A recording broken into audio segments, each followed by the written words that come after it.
Oh my gosh. We have lots of stories about Bad date nights? bad date nights, yeah. Soul crushing experiences. At least 3 times we've gone on a date night, argued in the car in the parking lot of the place we had hoped to go on a date.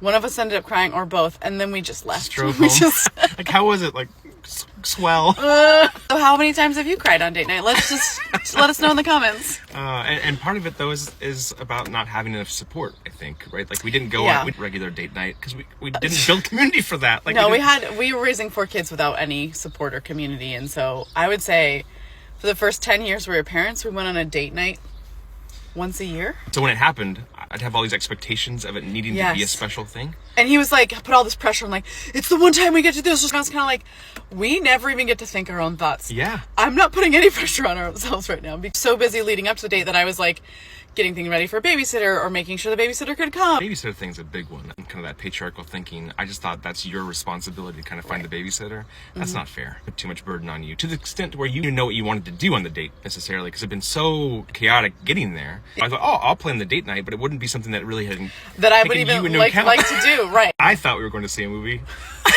We're going to go see Interstellar. That looks good. Also a raging extrovert. So being a stay-at-home parent was a really poor fit for me. It was like We were in the wrong roles. stressful in a way that like you're working outside of your strengths every minute of every hour of every day.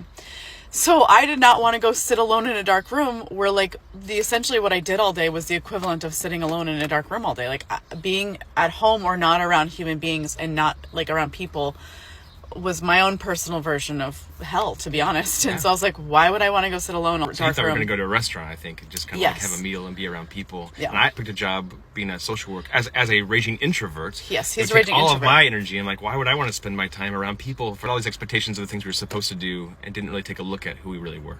Yeah, that's exactly what we did. Yeah. And we honestly picked based on a lot of like standard gender roles and not actually what would be suitable for both of us as human beings. As I get older, and I was like, wait a minute, my whole marriage doesn't represent me. Like, I'm not represented in the choices we make, in a lot of the values we're portraying. Then I started to stick up for myself, and I think that's actually when we started fighting more.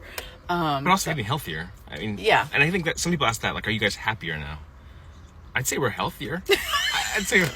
I'd say there's a lot of baggage we had to sort through. Yeah. It's been tough. I love you tremendously, but I also realize now how much I didn't see you before. Yeah. And how much harm I caused. And that's not something you just like snap your fingers and like move on. It'd be so nice. We wish that. We're not in a place where we're trying to analyze, are we happier at the moment? We're just in a place where we're just trying to like let healing kind of occur for a while. But man, can I relate to this comment.